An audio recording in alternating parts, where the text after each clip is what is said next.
Hello, Global Theater. My name is Gerry Fialka. Today is January 14, 2025. Want to thank Rob Grant and his amazing podcast. I'm probably wrong about everything. Please subscribe. Also want to thank the great Ann Arbor Film Festival. Is where I met our guest today, Allison Holt. Thank you so much, Allison. Where in the heck you calling in from? I am calling in from Troy, New York. The sun has gone down like a big bald head behind the boulevard. And I'm at RPI. I'm in my studio at RPI. How cool is that? I want to tell you before we jump into part two that today I was reading Finnegan's Wake by James Joyce with the Sweeney's Pharmacy Group in Dublin, Ireland on Zoom. And we came upon this line, 4 words. When given the raspberry. I said, well, that's what Allison said when I asked her, what's the best thing for a human being? She said, raspberries. I goes, no, never said that. And we always think it's kismet or cosmic, how the wake kind of either presages or is like a crystal ball or, it's a fun little toy. The first question today for part two, Allison, is can you conjure up your earliest memory ever or one of them? Oh, wow. I kind of can. Yeah. And it's kind of interesting. I remember pretty far back.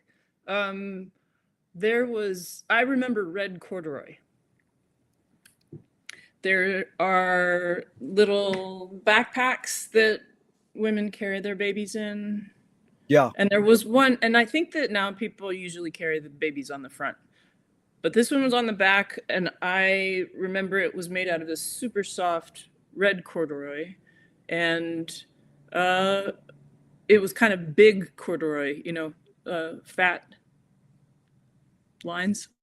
Yeah. And so I remember that. I remember the color and the texture and kind of having my head against my mother's back. How cool is that? Yeah. Is memory more a curse or more a blessing? Oh gosh, I don't think it's either. Memory is neither a curse nor a blessing. Well, both of those things. Yeah. Mm-hmm. Yeah. What do you think? Well, it's funny because 80% of people say, well, it's a blessing. And then sometimes people go, well, I guess it could be a curse. It depends on what you call memory, right? Because memory is also forgetting. There's all mixed up. And memory is something that is constantly changing. It's contingent upon our context. Yeah. So, Totally. It's a complex word and it means a lot. And, the word meme is almost right in there, but meme didn't come about until recent years. And so it is ever changing. That's the beauty of memory in a way. In fact, James Joyce says in Finnegan's Wake, remember to forget. Can you tell me someone within your immediate family who had an impact on you, and what specifically was that impact? Oh, gosh. Well, I have a fraught relationship with my blood family. So, gosh,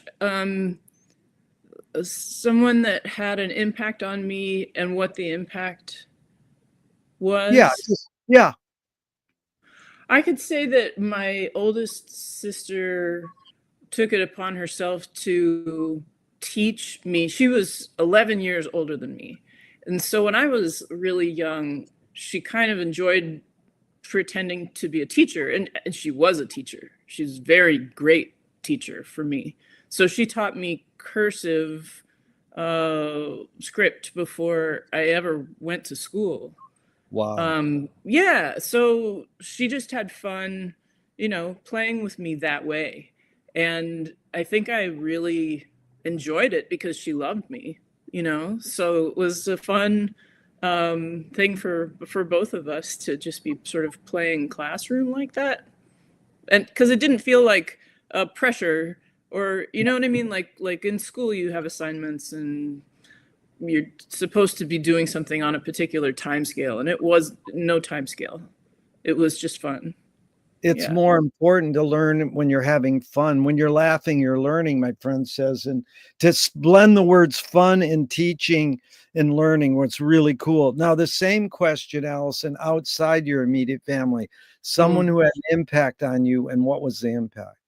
Oh boy. Well, I mean, I think I've learned a lot from literature, and someone who immediately comes to mind is George Harriman.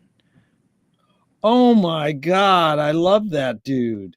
And what do you think? What was the age you're discovering him, and what was the impact?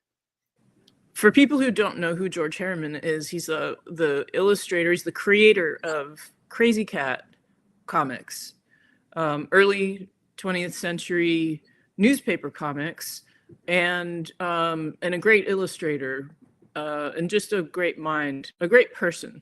And I think probably, in my opinion, one of the greatest American artists. So I came across George Harriman when I was probably 20 or so. Who knows if I saw him before that? I may have encountered him somehow before that, because there were books in my grandmother's basement, which was like a rec room bar kind of thing, and that he illustrated, that I found later in life. I still have those. So yeah, I probably discovered him in college, and Crazy Cat is just next level, will always be avant-garde, and was loved very much by people like James Joyce because of the wordplay and the complexity, and just kind of, I don't know, Harriman was a genius, like an artist's artist, and someone who was constantly innovating his medium. And I just think the world of him and what he created. It's kind of one of those art forms that's forever helping me teach myself to free myself, you know? Oh my Yeah. God, that's so well put, because I have a book on my shelf in another room called Wild Minds, and a lot of it is on Harriman, and Really? Oh, I'd love to. Yeah. Oh, I'd love to check that out. I'll send you the author and the title of the book, and Please do. it is an important person too, because he disguised himself as a black man. Well, he was black. I mean, no, I mean, he did, right. Sorry. He was Creole and he was black, and he kind of disguised himself as a white to get jobs. He could pass, right? Yeah. So, you know, he's forever wearing his hat to cover his hair, and everybody referred to him as the Greek, right? Yeah. Because they didn't know where he came from. He wouldn't, he left New Orleans as Jim Crow was you know, coming about, and was part of that whole class of highly educated, you know, super cultured people. Yeah, I'm a fanatic. I'm a fanatic. I've got like 3 or 4 volumes of his stuff. Fantagraphics has reproduced many volumes of his stuff, and there's another too, right?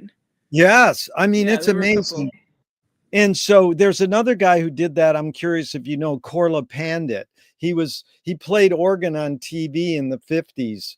And I'll send you a link to him. Korla Padnit. And he for 6 decades disguised himself as an Indian and wore a turban. Oh, maybe this is somebody who's part of the intro at most of the shows at ATA. Doug, that's who I first got obsessed, because Craig Baldwin used to play those Yeah, I remember. But who were you talking about before? What was the title? Something Minds? Oh, Wild Minds. Wild Minds. That sounds awesome. I'll have to Yeah, look at it. it's a book on George Harriman and other people too. Yeah. Great. Great. Okay. Did your parents raise you a particular religion? No, I would not go to church. I would not go to Sunday school. I threw fits until they stopped. And then they were like, no problem. We're not really into this stuff anyway. So, yeah. Do you pray? I do. Many times a day. Are you kidding? Why? And I'm like, so sorry, I'm not even asking you yet. You're in LA, am I right? Yeah. How do you got to tell me how things are in LA? Are you not praying every day? Well, I do pray, and I think that it is very scary. And I'm lucky I'm in Venice, and we haven't had any embers enter our community. And it's sunny, beautiful, sunny, shiny day, and the sky isn't really clouded with smoke, but there is still a lot of burning throughout the town, and everybody knows people who've lost their homes, and As do I.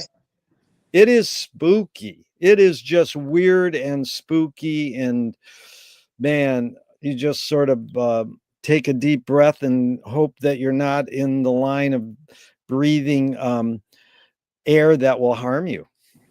Gerry, I'm so sorry. I don't think that any of us have, and I'm sorry that it took me a minute to ask you. I'm sorry no that worries. it just,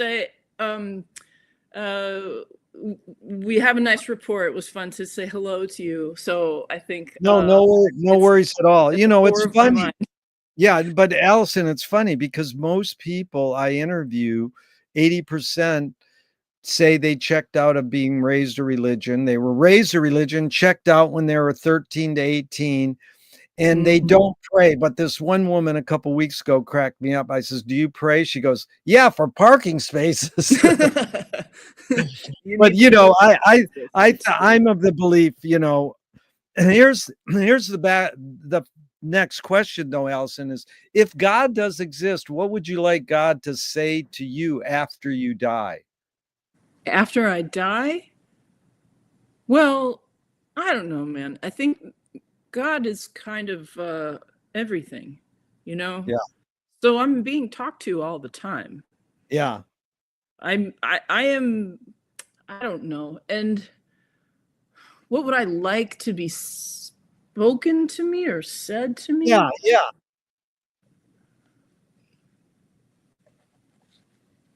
You know, I don't know the answer to that question. Yeah. I'd have to think about that. Can I think about it and while we're talking and maybe come back to it? Definitely. And that the beauty is saying, I don't know, I can't answer that, and feeling comfortable by saying that, because I'm not trying to put you on the spot. We Sure. could, yeah. Do evil people exist, or does evil? Elon Musk is evil. Yeah. Well, let me finish the question first. Sorry. Do evil people exist, or does evil use people as a vehicle? Okay, that's a really great question because I actually do believe the latter, and I think that all of us are susceptible to becoming a vessel for evil. Yeah. And of course, like this is the purpose for democracy. You know, it's why democracy takes effort. You have to work every day to not become a vessel for evil. Yeah. And so it's like, this is why we shouldn't have billionaires, because there's no checks on a billionaire. Like, that person is suffering. Elon Musk is gone, you know, no connection to soul. Like, his mind is completely haywire. Yeah. And it's what you call 10 pounds of shit in a 5-pound bag, because that person is all of the inability to regulate is now, it is now overflowing onto other people. Other people have to deal with what is unregulated in that person. And this is the issue with so much power, you know, having power and ignorance, self-ignorance, you know. Yeah. Well, no, I was really intrigued because I love what you do with your art practice. But when our first interview happened, I realized how conscious you are about being, politically involved and just have a high awareness level. Because, Allison, the real hidden question there is, how do you advise someone to deal with an enemy? And I'll set it up. Alan Watts says, if you acknowledge your enemy, you empower them. Hmm. Coppola stole from the mob and the samurai. Keep your friends close and your enemies closer. Hmm. JFK says, forgive your enemy, but don't forget their name. And Fellini says, I need an enemy. So it's a lot of thoughts. The basic question is, how do you advise someone to deal with an enemy? But first, how would you react to Alan Watts? If you acknowledge your enemy, you empower them. If you acknowledge your enemy, then you empower them. Well, I guess my enemy is someone who like knows they're doing ill, and does it anyway, like they don't have another way of responding. So I kind of have one of those people or multiple people like that. The academia is one of these places where it's very difficult for people. You're coming up against this system that is like a pillar of colonialism, and Yeah. it's Yeah. very difficult for people, and I've been struggled with it myself. um, so let's see. It brings out the worst in folks, and you have to figure out how to manage yourself. And once you do one shitty thing, then you're like, oh no, do I double down on that? Like, is that my position? Is it Yeah. part of what makes me me? And you have to decide how you're going to behave in community with one another, right? And at this point, we must figure out a way to get to a point where we don't want to be like the lone genius or succeeding where other people don't. I want everyone to make it. Yeah.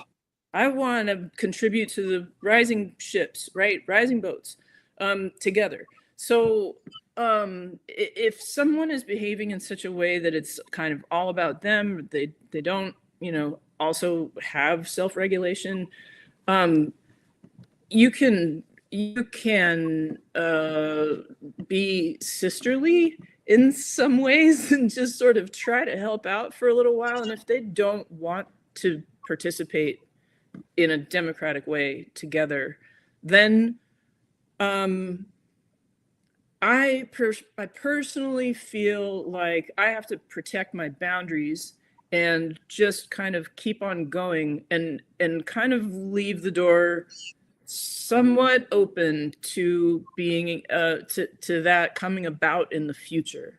you Yeah. know like, nobody is set in stone. Nobody is going to be like, I don't believe that anybody has to be exactly the way they were yesterday.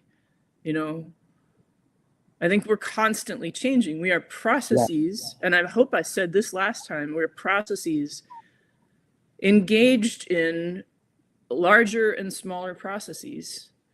And Yeah. it's a constant change. Everything is constantly changing. That's why I mentioned that about memory earlier, Yeah. because how I'm engaging in my past self is shifting based on how I understand myself now, my framing of reality now, and my framing of reality now is going to change as I read Wild Minds. Like, when you send me that, I'm going to be like, oh my God, I didn't know this thing, and about Harriman, like there's going to be something in there that I haven't heard before, and I'll be so, it'll add to what I already understand, and we go from there. Well, Allison, you brought up this word as one of your major tools last time, poetry, and you're really concise and articulate, and I appreciate it. I learn a lot when you talk, and you're a wordsmith. But this line you just said, I wrote it down. I want everyone to make it. That Yeah, is I did. beautiful attitude. Where did you get that from? The way your parents raised you, or on your own, or where? Where'd you I get that? raised myself, Yeah. and I probably got to that by like, can I speak freely? I have a sailor mouth. Yo, you can speak freely, sure. Okay, I have many years, like probably had my own difficulties with self-regulation, and understanding the boundaries, my own boundaries, Yeah. and like having impulses and responses to things that I didn't have control over. Um, and so, in like, I love myself, but I think I have been a shitty person in different times of my life. And through like uh understanding those limitations and getting through them, because you can only get through them by facing them. Yeah. And that's part of the enemy that Joyce is Yeah. talking about, and everybody else, Yeah. because I am you and you are me. So that enemy that's inside of me, I have to face that enemy, and I have to be willing to face that enemy, Yeah. interested in facing it. This is the purpose of the whole mess that we're in as a nation right Yeah. now. People's inability to, or a lack of interest in Yeah. facing themselves, their history, because, I've seen the enemy, and it's us, right? Oh, wow. But you had that revelation. You started years ago when you're born. There's some point in your life where you realize this is what it's about, that I want everyone to make it. Yeah. And saying you raised yourself is beautiful, and saying I've been a shitty person. Well, that's human to say. Yeah. To be a shitty person is human, and to admit it is even more human. And that's how you heal. But there Right. is somehow, can you articulate how you learn that I want everyone to make it, like by an incident, or by some, is there some way you can talk about where that came from? Well, sure. Okay. So I feel a little bit more free to talk about my experience now, because so many people are so screwed in LA and Yeah. in North Carolina, right? Like, Yeah. climate chaos is climate collapse. Let's call Yeah. it what it really is. Yeah. Climate collapse is finally coming for everybody. Yeah. And it came for me 3 years ago. I In Oakland, I had a mold infestation that I had clearly been living in for 7 years. And Yeah. it was in my freaking head, man. I mean, mold is really insidious because you may not be able to see it. And it is present, and it's in your blood, it's in your brain, it's really messing with you, me. And and I lost all of my things. I lost my equipment and clothes and Yeah. furniture and books, all of my crazy cat. Just like incredible library of gifted books by the authors, and Yeah. so all my research and stuff. So yeah, it was catastrophic, colossal, you know, what did I call it? I called it a life molting event. Yeah. I was molting, and by losing all of those things, my life was in total chaos, and community was not necessarily there for me at that Wow. time. Yeah. It was and it wasn't. It came in surprising places, and it totally evaporated in many places. Yeah. So going through that is what a lot of people are going through now. Yeah. It's like a cultural thing, though. Many people together doing it. I did it by myself And it was a very messy process. In some ways, I probably am still going through it. I'm still landing, for sure. Yeah. You know, but all of the things, like, I learned how to pray. Yeah.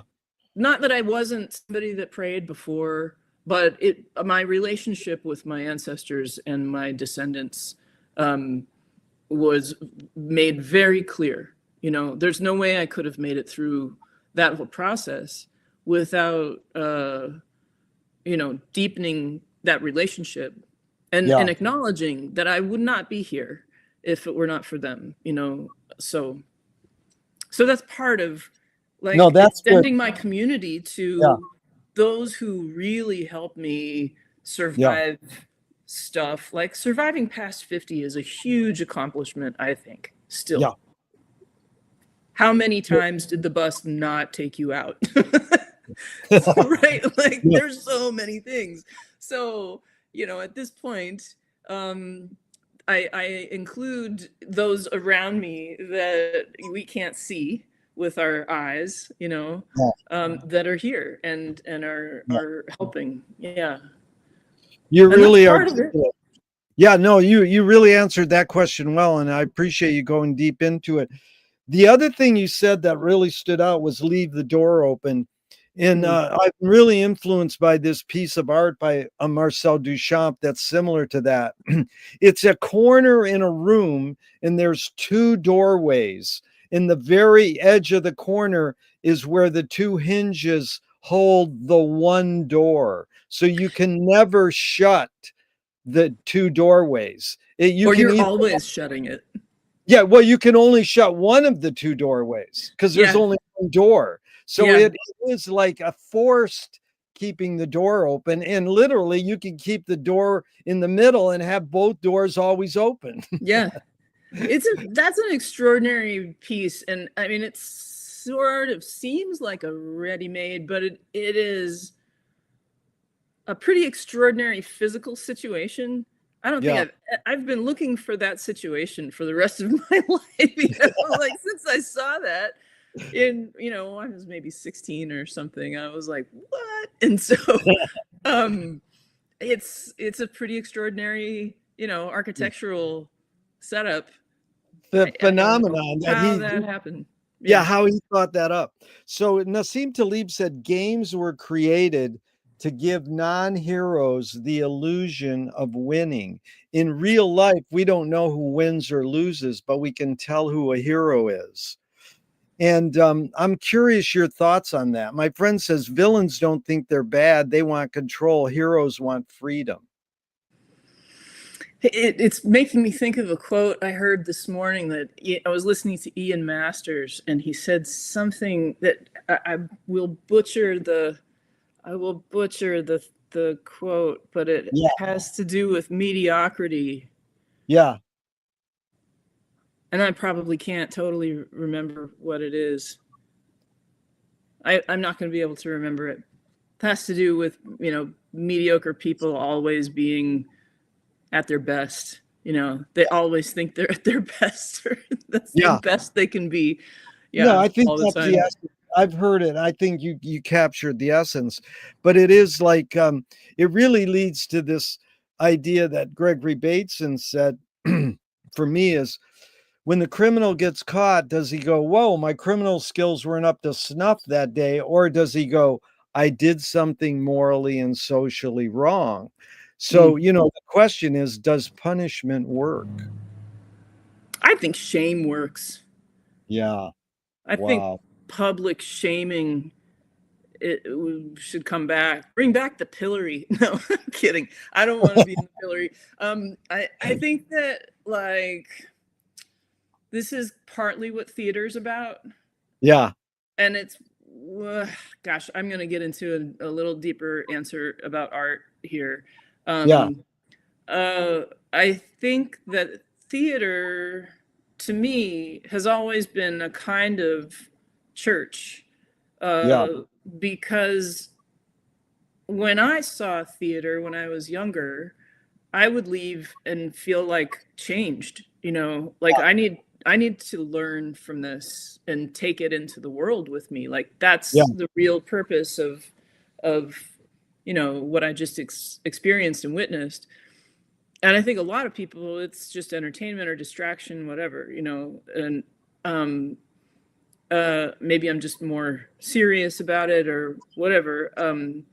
But I think that the purpose of some art, certain types of art, are speaking to us about ourselves, about the context, the peculiar context that we're existing in now, and the forces that are at work now, so those are the kinds of things that I'm wishing are part of the art that we make now.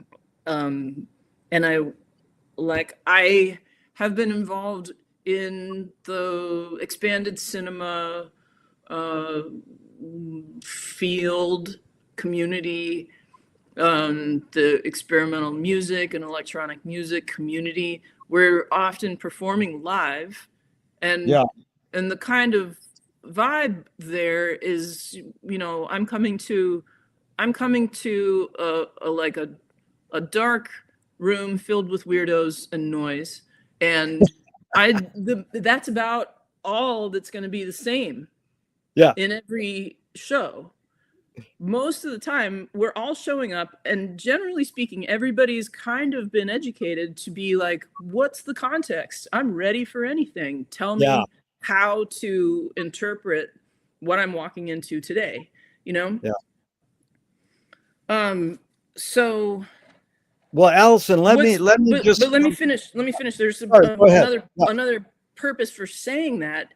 The reason, like what I'm thinking and have been thinking for a long time, is that I really feel like that is a context of ritual, and while there are aspects of ritual that are happening in some of these shows, it is generally speaking less purposeful. It's not something that we are harnessing as much as we should, in my opinion.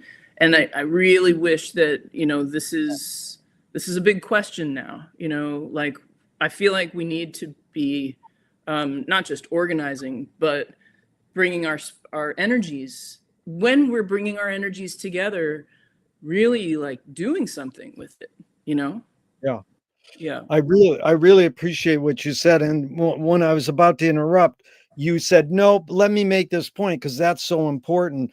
You're using these important words that resonate with me. And you must have ESP, because the next question is really an extension, and you kind of already answered it, but I'm going to ask it anyways.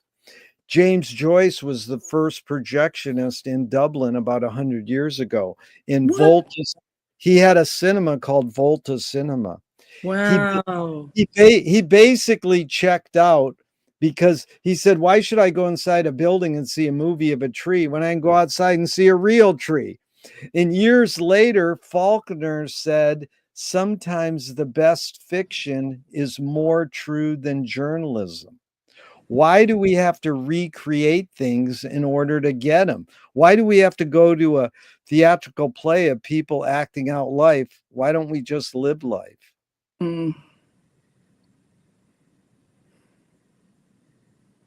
I mean, because there's something about a mediated message. And actually, when you get down to it, we're not the only ones we're making art for. Yeah. We know somewhere in ourselves that there are, like I was saying earlier, other forces, other energies, other entities that we are in relation with. They're around us everywhere all the time. We're indebted to them. We're educating them. We're liberating them. We're incarcerating them. All of the things we do to one another, we're doing with them. And when we're in like mediated situations and in theatrical situations like that, where we're kind of like, it's like a brainstorming situation. We're of a shared mind when we're in bringing our attention, tending to things together. Yeah. We're joining our minds Yeah. toward a purpose, even if it's listening, you know, it's toward a purpose. And we're performing with one another in that space, but we're communicating with all of them at the same time. There's more than one audience going on. So we would do well to kind of begin having a little more fluency in that, you know. This is just my opinion. It's really super strong. You know, Harry Smith said, learn from Bruno that the purpose of cinema is to put you to sleep. And if you carry it on to Yoko Ono said, when you dream a dream alone, it's a dream. When you dream a dream with other people, it can become reality. Yeah. So that's what we're all in that room. Like you said, we're all in that room, a bunch of weirdos, and we create a new reality, a new metaphor, a new question. And I think I'm pretty sure that it was P. Adam Sidney that was talking about a cinematic experience, sort of like lifting you somewhere between your seat and the screen, you know, so that you are not like stuck in your physical body anymore, you know? Yeah. So yeah, like I think that was P. Adam Sidney, but I just think that, you know, I'm about to do a kind of, what is it? It's not a podcast. It's like a symposium or something with an STS group out of Indonesia. Some of what I was just saying earlier, you know, about performing for a non-human audience. Yeah.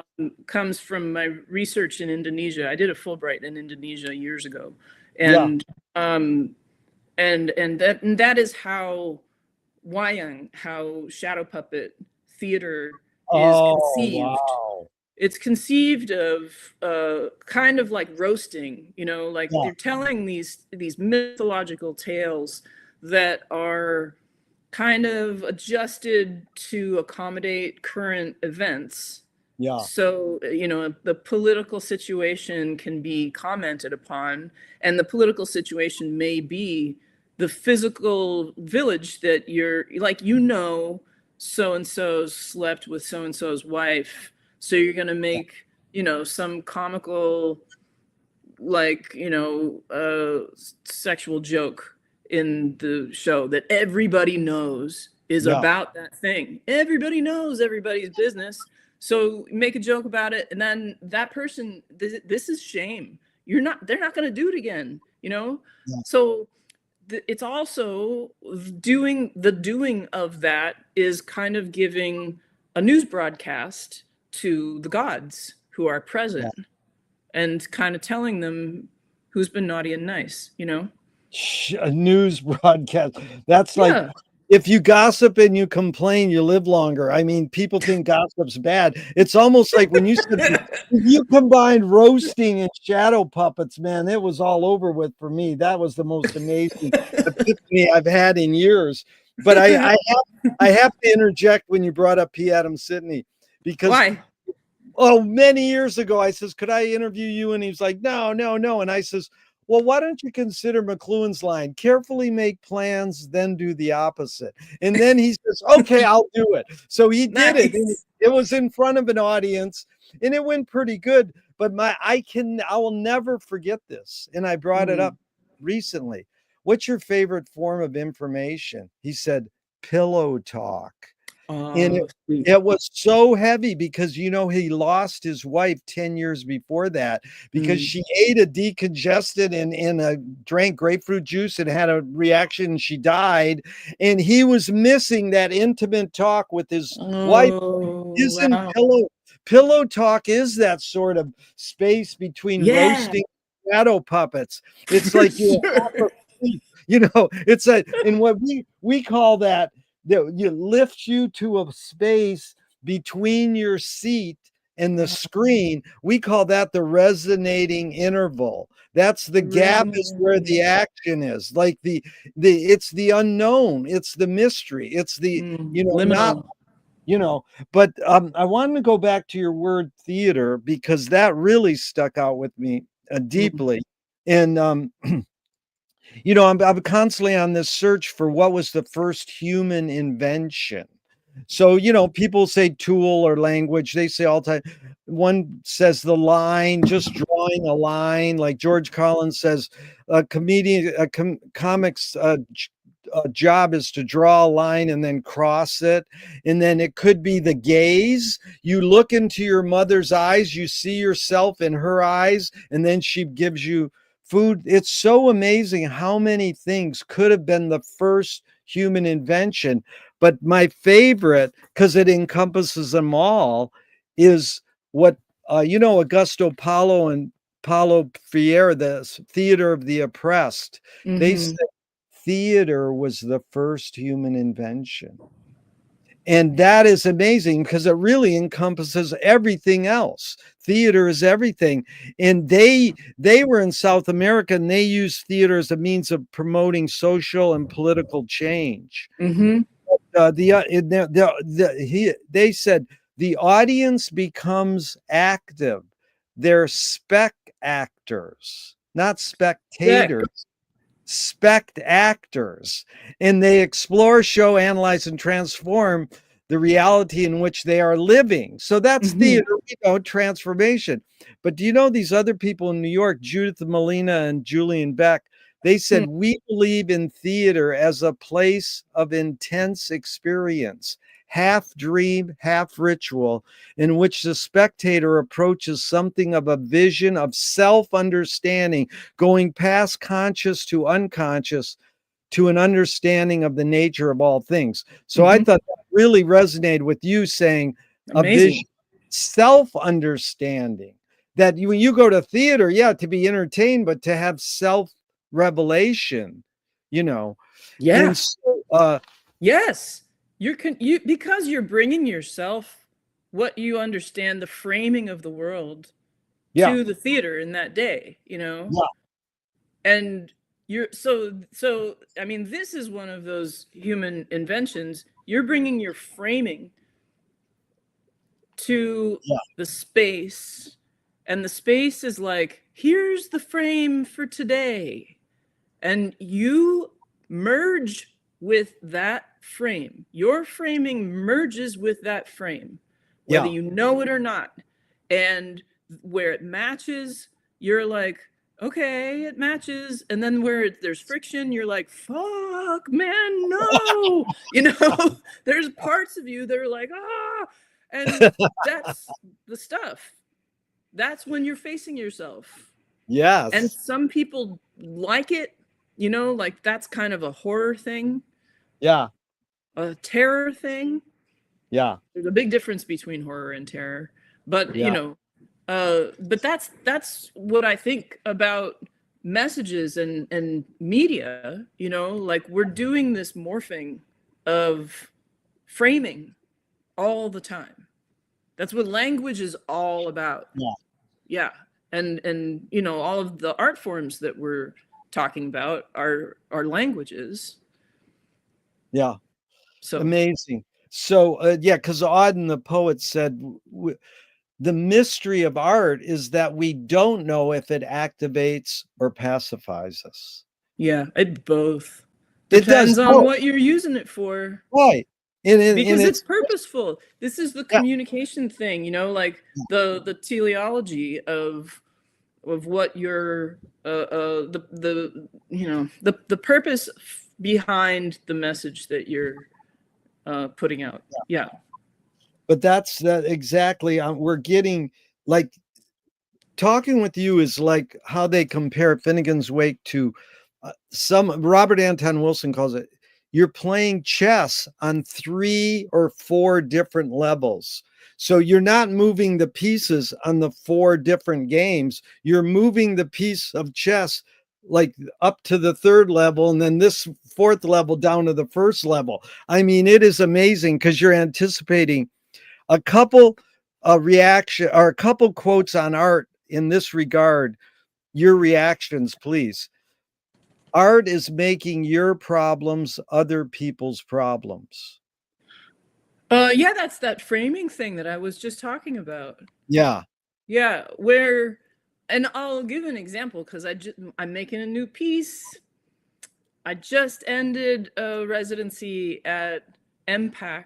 Do you know MPAC here No, at but tell me RPI? about it. Yeah, tell me about it. Gosh, it's the Experimental Media and Performing Arts Center at RPI. Okay. Super beautiful, state-of-the-art facilities. Yeah.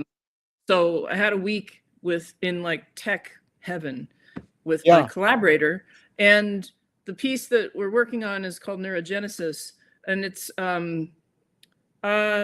using my broken wrist. I don't know if I mentioned this before when we talked, but I broke my wrist in the spring, my second semester of my PhD, and it sucked, right? But Yeah. I had to make art from it.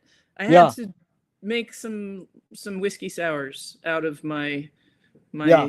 lemons. So the piece is basically like exploring my own body as an archive of Yeah. original knowledge, and the site of trauma as like a place through which I can travel to other scales of trauma, Yeah. sort of systems thinking, systems theory, using my body to explore systems theory. And so in the piece, I'm presenting myself doing that and not necessarily asking the audience to do it. I'm just doing it in front of you. Yeah. In first person. And we'll see what happens, like I haven't made this kind of work before. I really haven't done spoken word in front of an audience like this, but it's very personal. It's like autoethnography, right? But it's like a self-portrait. Self-portraits exist for you to see yourself in the person who's doing the thing. The whole gesture of exploring yourself is like, you go explore yourself, Yeah. Go do it. Really strong, courageous. That quote was Mike Kelly. Art is making your problems other people's problems. Oh, wow. Right. That's Yeah. awesome. But here's the poet Fanny Howe said, the point of art is to show people that life is worth living by showing that it isn't. Now that one I just don't get, but I always ask people, what do you think? And I can read it again if you like. Yeah, read it again. The point of art is to show people that life is worth living by showing that it isn't. By showing that it isn't. I mean, I don't know how you feel about it. I definitely struggle with that every day too. Maybe it's part of the prayer, the prayer practice. Help me continue, because this is fucked up, like it is next level fucked up, right? Yeah. And it is getting worse every day, right? Yeah. Like, look where you are right now. You don't know if those, and forgive me, but the winds are coming again. It's not the last time, right? I mean, no, I don't. There's a lot on planet Earth right now besides our fires, but it is amazing when it comes knocking on your door and say, well, it could be. And personally, I just wear a mask because I have to ride my bike to the library every day to just get my exercise. And I wear a mask. And people look at me like, why are you wearing that mask? Whereas during COVID, everybody accepted mask wearing, but now they're like looking at you, and it's weird because it's like, some people might be sensitive to all things that are in the air that we're not seeing. And besides that, it is just scary that, I'm putting an event on in a couple days. And I says, is it still on? They go, yeah. And I said, well, are you guys scared? He says, well, it's not. Santa Monica hasn't burned down, so it has to burn down before Venice burns down. Santa Monica's got to burn down. And just him saying that to me, I envisioned my relationship with Santa Monica over the last 45 years and what would burn down. And it would be like, oh my God. Yeah, I couldn't picture it. The other stuff is like visuals on the news. It's not the fires in Malibu don't hit me on a personal level. They're bad, and I know it's sad, but it is also when something really hits you on a personal level, that's when you're shook up, and it's like, oh my God, it's the word you said, mediated. It's not just this simulated visual on a screen telling you, oh, this happened.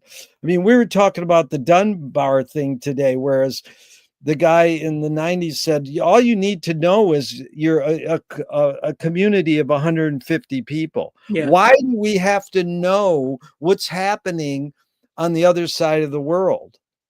Because they built cameras and media that makes us, oh my God, it's looky-loo. It's this thing. Why do we not pay attention to our own community and pay so much attention to what's beyond? It's an aspect of it. Absolutely. Yeah. Yeah. Mm-hmm. It's create the disease and offer the cure, maybe, Mm-hmm. You've got to pay attention to this. I do. Like one member of our group never watches TV. Mm-hmm. And I don't watch TV. No, it's really healthy. And she never knows the news. And all of us are sort of news hounds. So she'll come to our group every day and learn a little about the news. And since fires, she can't stop watching TV. There's something about that made her turn it on, Mm-hmm. So Yeah. It is. So why don't you walk us through, Allison, what's the tipping point? Because I mean, mainly you're a filmmaker and a teacher. Would you say that's your two main callings? Gosh, I don't know. Or I think artists? about the answer to that question on a regular basis. What are the things that I do? Well, let's talk about, because I know you being a filmmaker, you can make that include being an artist, say experimental filmmaker, expanded cinema maker, whatever. That, just call it filmmaking for sake of brevity. What was the tipping point where you said, oh, that's one of my callings? That's my calling. Like, what did you study in high school and college? Was it that? And was there a specific tipping point where you go, oh, that's where I'm headed. That's my calling? Gosh, honestly, I'm willing to entertain this concept that I'm a filmmaker. And I know that I kind of am. And at the same time, I still feel like a synthesis of all kinds of media, like I'm a sculptor too, and a light and space person for sure. But I think so. I started being like a person that wanted to wrangle other people into my sort of weird ideas as a grade schooler. In Halloween, I wanted to not be just like, I'm dressing up as a thing. No, you have to dress up with me, and someone else is also, like, we're all doing in this thing together. Like, we're all characters that don't have clear identities. We're just gonna do this thing. And I would kind of incite people to do stuff like that. And in junior high also, and in high school also, but they're more like performative. And I'm getting kind of back into that spirit because I miss it a lot. I miss just having a absurd, stupid, fun, Yeah. engaging with people. Yeah.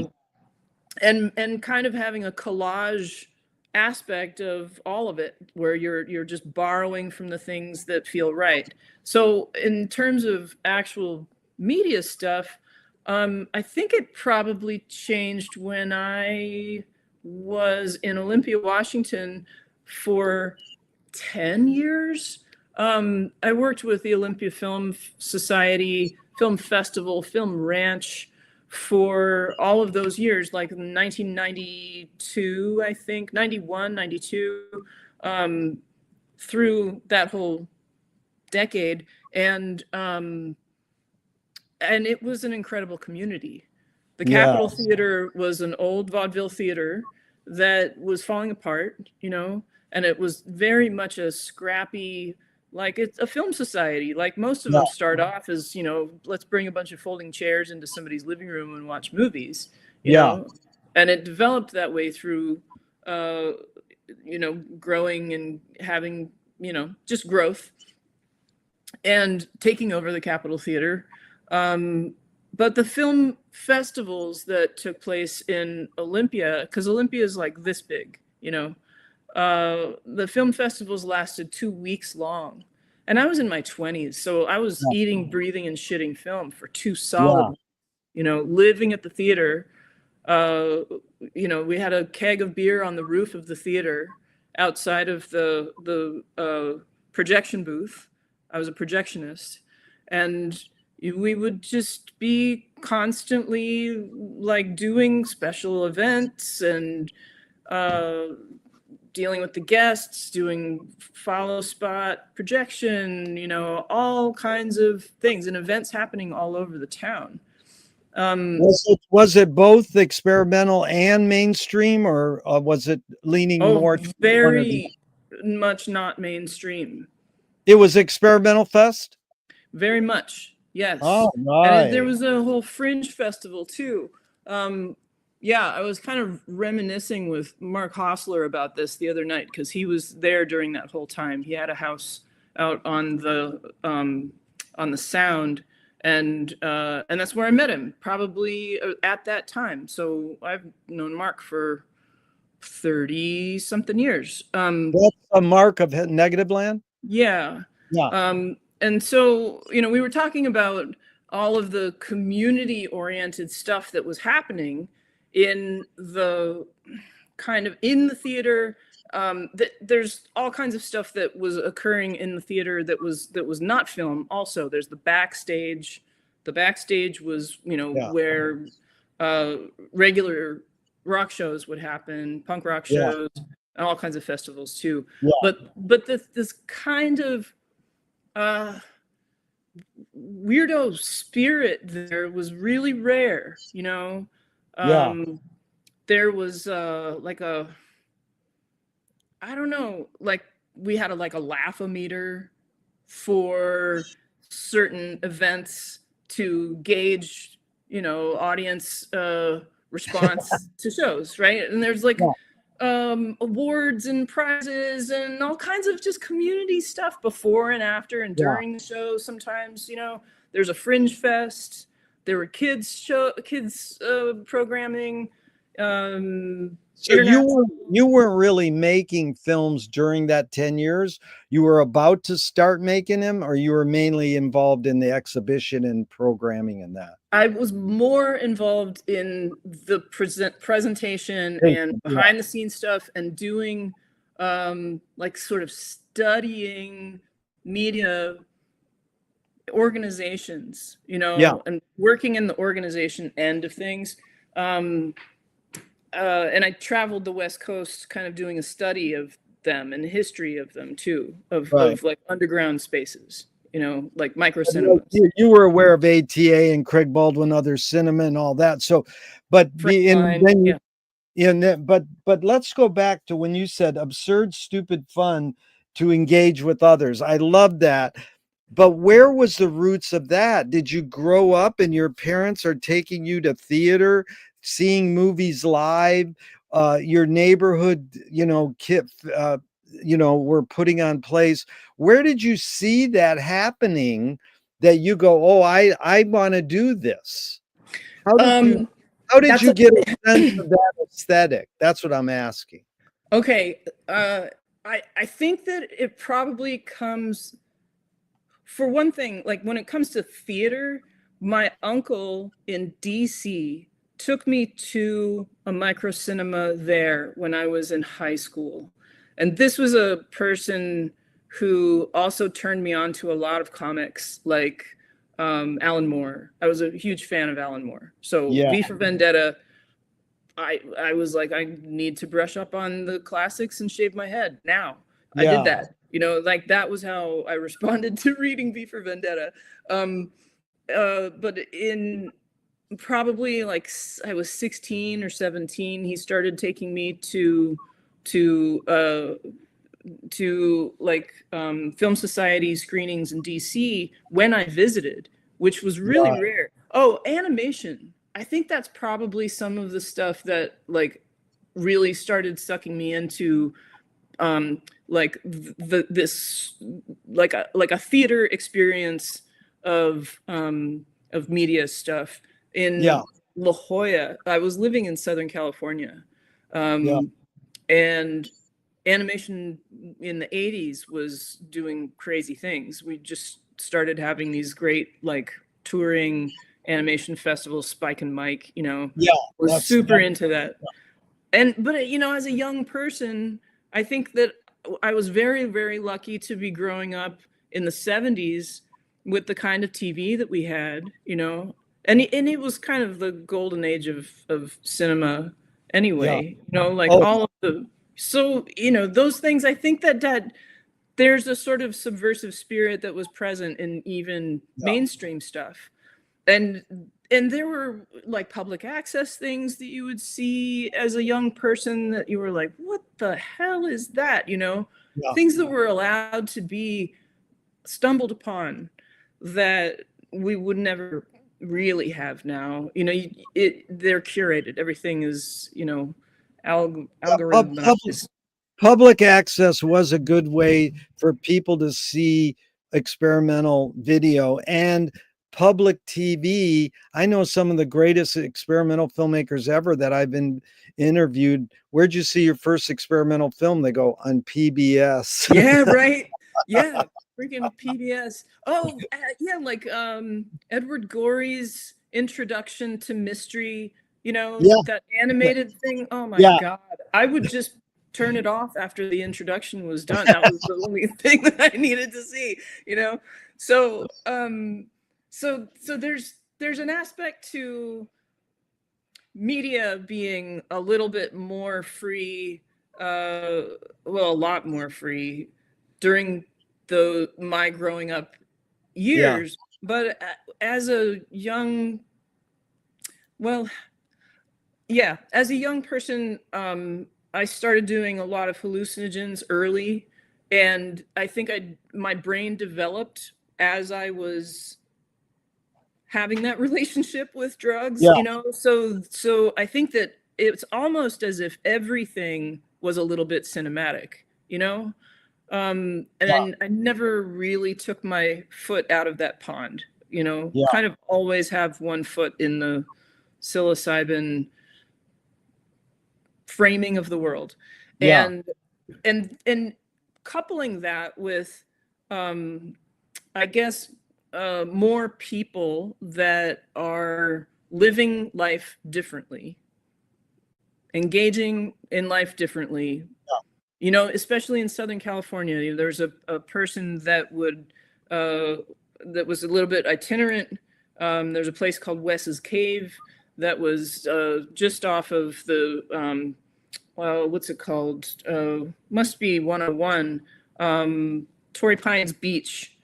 Yeah. Right before it goes into La Jolla, there's a cliff a canyon that goes down into the lagoon, and this guy had carved a cave for himself in the sandstone cliff. And for many, many years, he came and went.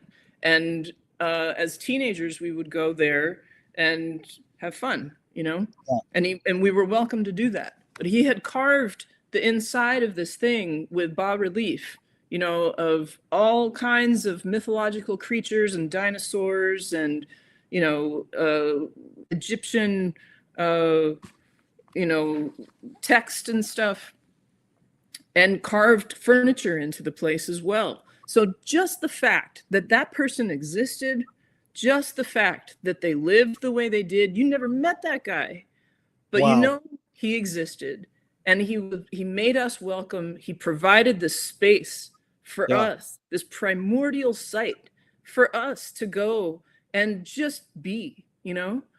Yeah. It was safe, it was fun, it was away from man-made things. I mean, it was a man-made thing, right? But Yeah. it was the earth. It wasn't an amusement park where you had to pay $20 to get in. But it was a really like next level amusement park for us. So those And, kinds of things engender a way of thinking that when you come across, you know, experimental cinema, yeah. and expanded cinema later in life, you're like, oh, that's the same in It's this the way. same. You know? It happened to me as a baby boomer in Ann Arbor, University of Michigan. But first, I want to say what you just said about the cave was Carl Andre said sculpture as place. So that was his sculpture created a place, a safe space for you. And that was beautiful. But McLuhan said when my generation, I was born in 53, when we went to college in the early 70s, we took acid, LSD, as a substitute for TV because we're no longer sitting in front of the TV sets. And then in my dormitory in Ann Arbor, every Friday night, they would show a 16 millimeter print of Alice in Wonderland by Disney, and everybody would trip. Oh, wow. Now you're making me realize a few more things. You're making me put a few more things together. So when and I'll try to just be direct about them and say them. Please. So when I was in grade school, I thought that the Firesign Theater's album Dear Friends was a Christmas album because that happened every Christmas. My stepmother would put that on and like the White Album. I thought that those were Christmas albums. And and so by the time I got to high school and was actually, you know, doing a lot of acid and doing a lot of hallucinogens, it was the mid 80s, and all of the parents of my friends had those albums. So we spent a lot of time with the Firesign Theater when I was in high school. And what you mentioned Alice in Wonderland. Well, you know, we were watching TV on Saturday morning, having done acid the night before, and what's on TV on Saturday morning? Pee-wee's Playhouse, right? So that was kind of like it was like it was made for us, you know. And the new Mighty Mouse, you know, there are these incredible things that were like, it's the spirit there, you know. And there's the direct connections between, I mean, when you look, or when you're familiar with the Firesign Theater, it seems like they're just the most original thing. Like everything is coming out of the Firesign Theater, you know. Well, Allison, Allison, everything. Bob Dobbs, oh no. But also, before we go any further, I have to comment. I've interviewed Phil Proctor a couple times. He's had me on his radio show, and it's so beautiful. He still exists, and two of the Fireside Theaters still exist, and they're still flourishing. But he will love. I'm gonna tell him you've got to go to this 67-minute point on Allison's podcast to hear her tell that she thought Fireside Theater's album was a Christmas album. That is such a beautiful thing because it is amazing. It illustrates exactly what you talked about. When I was in college and we played Fireside Theater albums, all my roommates would memorize every line. And so then we would go to the Arboretum in Ann Arbor and they would recite every line. So I didn't really learn Fireside off the vinyl. I learned it from from your friends. Of the people acting it out in front of me. Wow. You know? Wow. That's weird. That's the thing you talked about. You wanted to engage your friends in being a Halloween party. You know, it reminds me of two things I always say how we do our events in Venice. It's like the Little Rascals putting on a show, and it's like Judy Garland and Mickey Rooney. Let's put on a show, you know, like Totally. let's involve everybody, not just here's the actors and here's the spectators. Let's combine them. Mm-hmm. But there's one other is when Ren and Stimpy came out, we were like, you're sitting there with, if you have kids and you go, son or daughter, this is like what happened when I took acid in college. Ren and Stimpy was an important human invention, I think. Yeah. But no one surpasses Pee-wee's Playhouse. That is the greatest of all Absolutely. time. Absolutely. But the Fireside Theater, I just want to say really briefly, were really brilliant political commentators. Yeah. And just in general, I think that they were it's odd that people want to memorize everything. You know, they want to embody that way of being with other people, the way the Fireside Theater were able to be present in the moment and kind of have a group mind, you know? And they were sort of embodying this media literacy. They were like a media literacy experiment, and synthesis of all of the shit that was happening in their day to day. You know, they're very much collage artists. And Proctor's a really incredible physical collage artist. Yeah. So the reissues of the Dear Friends radio broadcast and the Radio Hour that the Negative Land put out some years ago is incredible. And that's been very nice. It's so nice. It's so beautiful how you brought them up, because it really interwove so well into the themes of our talk. Because here's the next one. This is a project I'm investigating is archive. And it's the word archive came out in 1400s to keep safe, free from harm. But 200 years later, archive meant etymologically records preserved as evidence. So I'm going to set this up because it's basically, is archiving more innate or more invented? And do you have plans for your own archive? But here's how I set it up. Charles Baudelaire, the French poet, said, if you try to make a statement long, deep, and rich, it will age very fast. If you try to only own the day you're talking, it will last forever. Or to rephrase it, David Lee Roth said, here today, gone later today. So it's basically, you know, isn't the point of life, Allison, to live in the moment, to be here now? Why do we have to save all this crap if the point is to be here now? Now, of course, I know study history. You know, I love the futurist who said burn all the libraries in you know, museums, but I don't want them to do that. I think they want to do it though. I know, but I'm just saying them saying it is important to flush out the big picture.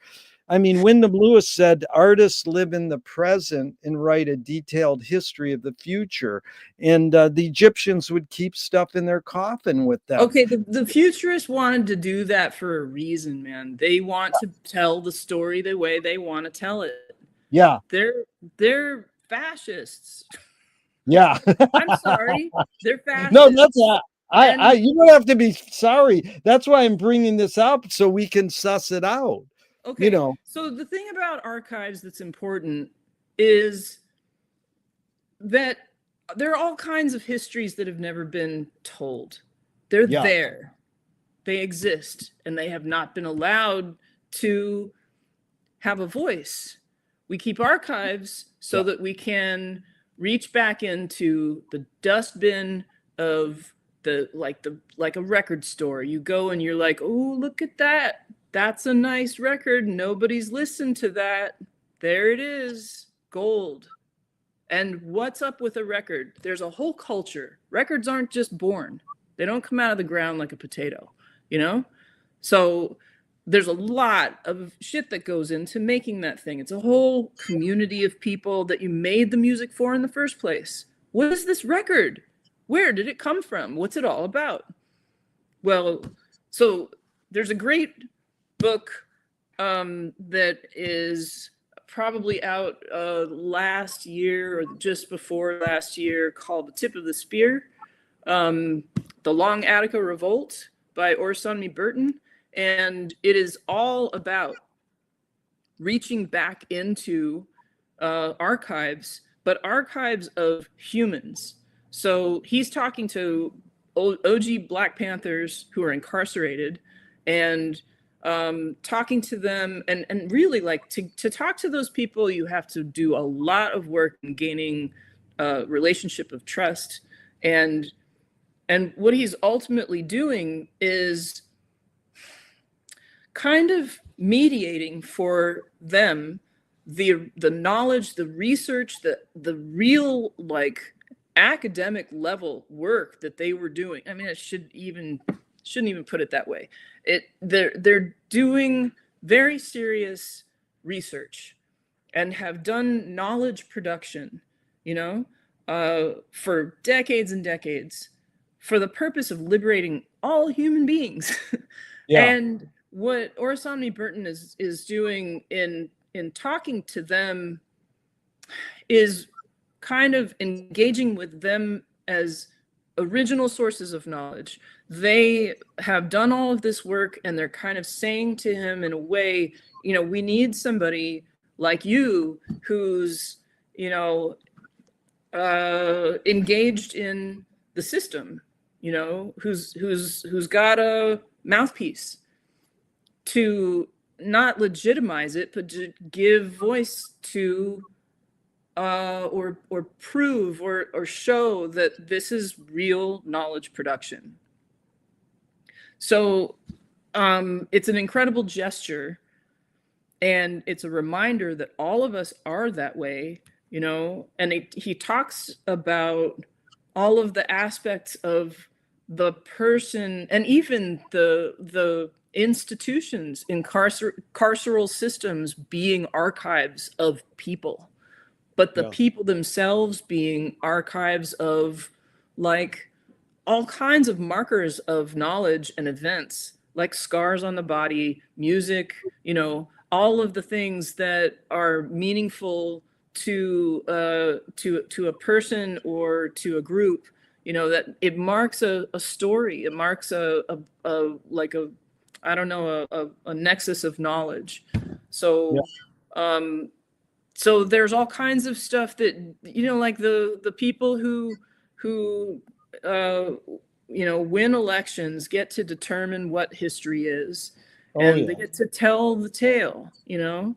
So the rest of us, I don't know, don't listen to our bodies anymore. Wow, because that's what McNamara says in Fog of War. I won, so I write the history book. It's like, yikes. His Sun Ra really countered it. Afrofuturism at his best. He says, it's his story. It's his story. It's not my story. Or as women will say sometimes, we're going to say her story. So Yeah. I understand all that. That's beautiful. And I agree with it, since I go to a library every day. And there's just this thing about living in the moment that seems to contradict it. We want to be present and live in the moment. So do you think this need or want to archive is more innate or more invented by humans? Well, it kind of probably gets to art making and writing, you know, the things that we've invented to tell stories, and theater, you know, and language. We create these things to kind of provide shorthand for what is experienced inside of ourselves, or what our minds are putting together or synthesizing from the phenomena that we're engaged in all the time. We're creating code out of it so that we can pass it to one another. That's what, it's kind of inevitable that you're going to wind up collecting that stuff so that you can build upon it. It's all about the archives are really a form of communication, of a language in and of themselves, right? All of that is the purpose is to, similar to what I was saying before about I come into the theater with a framing of reality, and the piece, the theater itself, the group of people, the way we're sharing a group mind, our synapses are starting to regulate together, and we experience this thing together. We all know what's happening in the world around us and in our communities. We know. And so it's speaking to us in the way we frame things.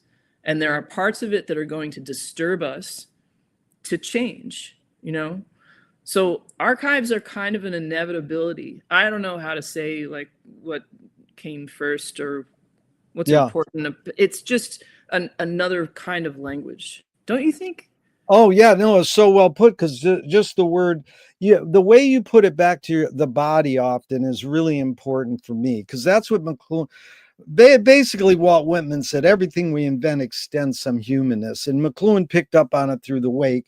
But it's also called muscle memory, and the flip is biomimicry. But I'm just curious if you have plans for your own archive. Well, when Moldageddon kind of took care of a lot of my archive, but you can see behind me right here. Yeah. These plastic containers have all of my journals and sketchbooks since I was 12 years old. Dream journals. I started keeping a dream journal when I was 12.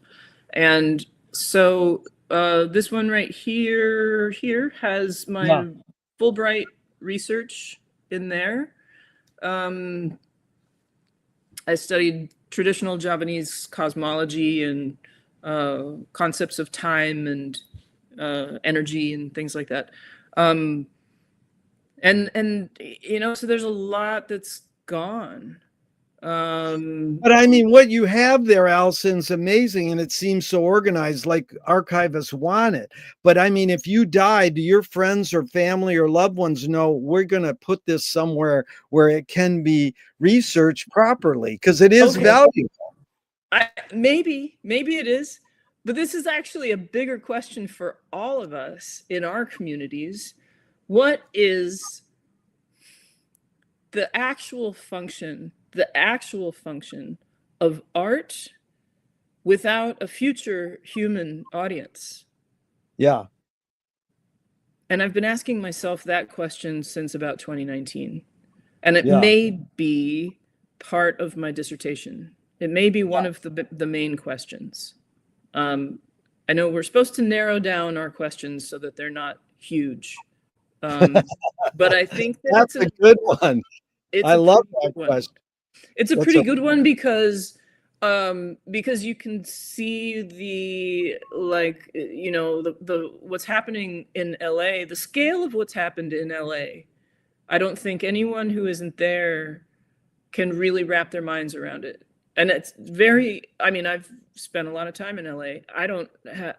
It took someone posting on social media about like the 1906 fire in San Francisco, the Chicago fires, to describe the scale of those in comparison. And I was like, wow, right.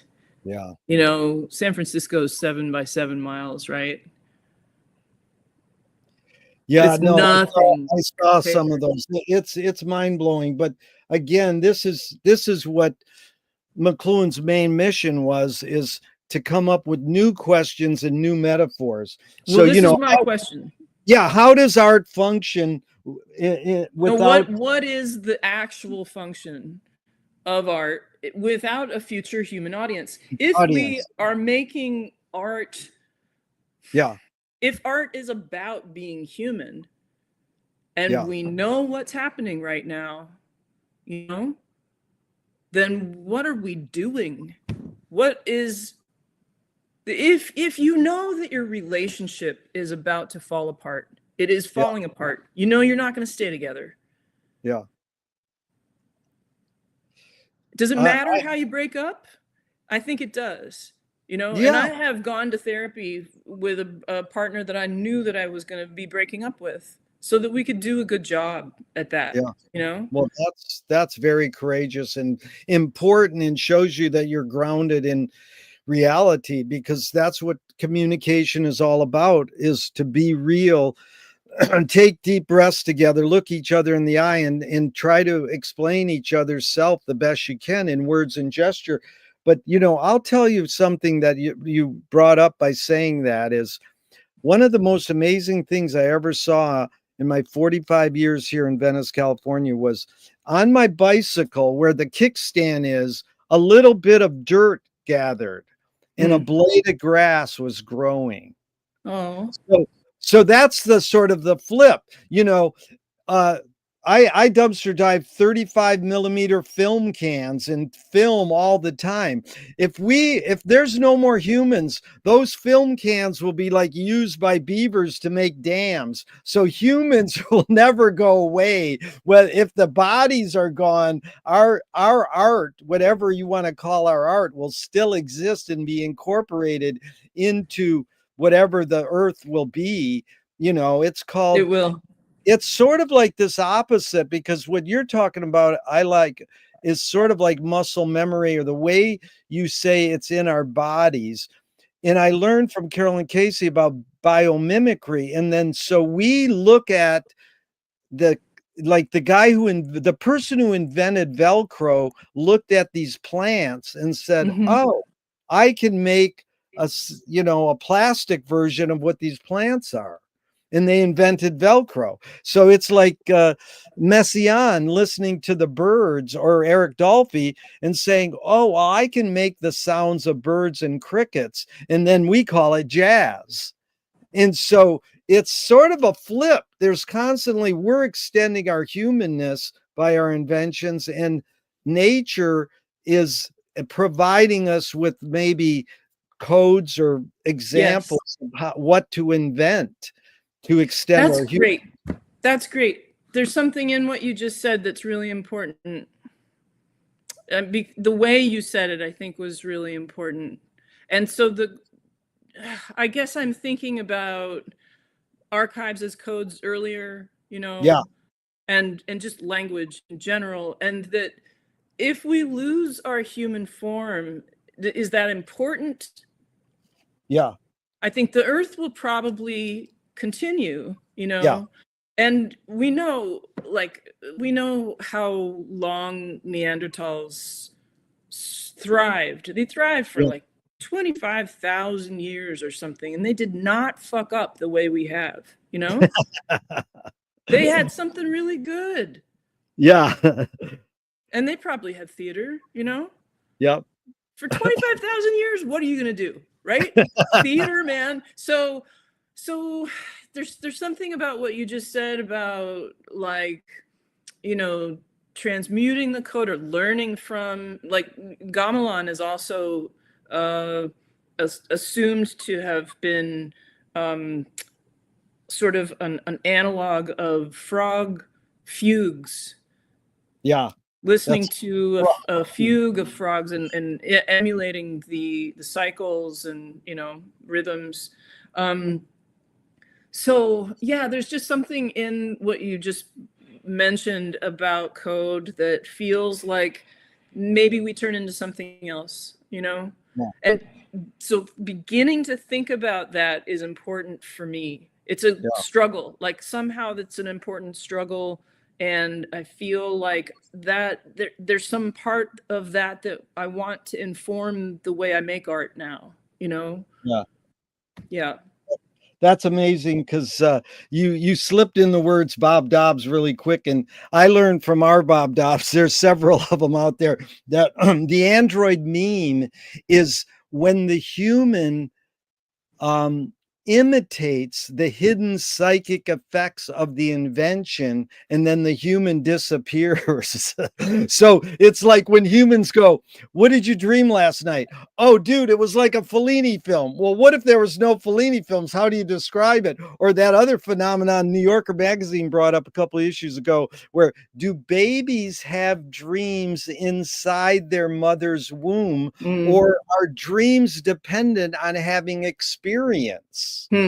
Most people go, of course you're dreaming. Well, how can you tell? How can you express it? Because you don't have language yet. You come out of your mom's womb and you go, you know, you have a hand. I just dreamt that I was in your stomach. You know, you were. as but Robin, you don't know where that baby really was. You know? Yeah, right. Yeah. As Robin Williams said, womb service. Oh, but you made me think of Devo too. In Gates of Steel, you know, they talk about how my man is real, not made of steel. Yeah. So there's it feels like we're a little bit back to Elon Musk now, because that guy is willing to give up, to totally give himself over to the his you know, the mechanized idea or ideal, his own ideal, to give up the body and to, you know, give up the earth, to not I don't know, listen anymore, and it's an aspect of domination. I don't know. Yeah, it's a challenge, and we got to throw it in the cauldron and try to make a better soup. And you know, Allison, this has been, you are so cool. You've taught me so much, and I want to beg and plead to have a part 3. It can be down the road, months, whatever. Well, are you going to be at Ann Arbor? Are you going to go? I don't have plans right now, but we'll see. But I thought we could close out this second part with one question. And you brought up the word marks the story, the nexus of knowledge. You're really a wordsmith. It was really great wording. And Hollis Frampton said, narrative is born among the animal necessities of the spirit because we're waiting to die. So I added the question, can you forget to die? Can I forget to die? How so? Can I forget to die? Like, is it something that I can let go of in my day-to-day life? Well, good. Now you're answering a question with a question. You win. That's what this series is all about. But that's like, people aren't sure whether I mean it literally or metaphorically. So you put in the context you want. You can answer it both ways or one way or the other. Well, I think that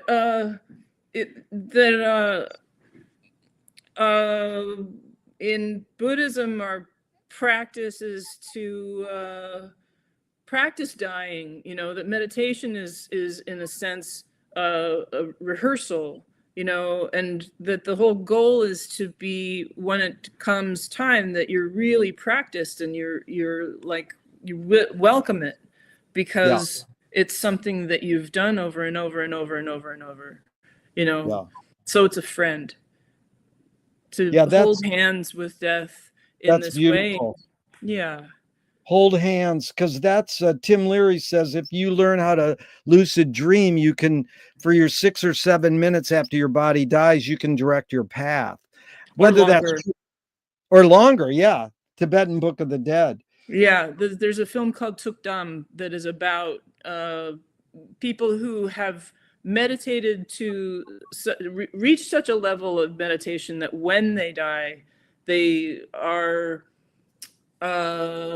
still, their body stays supple, their consciousness is still there, and you know, it can take like days to fully actually release their spirit. And then, you know, Paul Krasner nailed it. He says, I only believe in reincarnation in one of my past lives.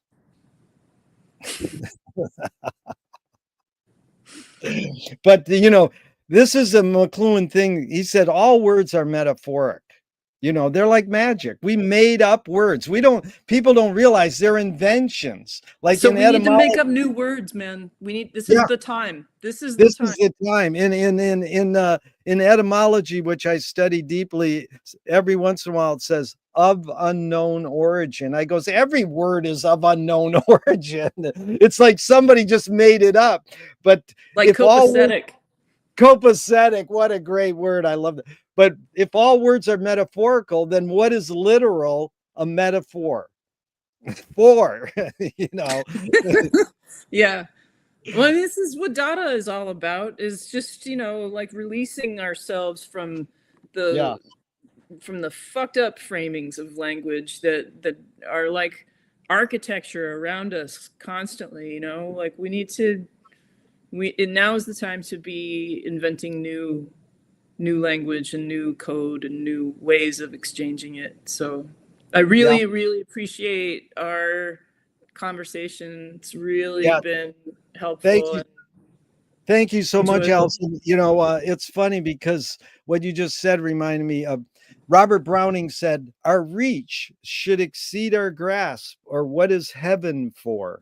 And McLuhan reworded it and he says, our reach should exceed our grasp, or what is a metaphor? That's funny. Thank you so much, Allison. I really appreciate it. You are super, one of the best interviews I've had in 40 years. It's so enlightening. Oh, thank you. And I look forward to part 3. And even though I'm going to hit the end broadcast button, I hope this never ends and we can keep talking forever and ever. Thank you so much. Likewise. Thanks, Gerry. Bye. Thank you.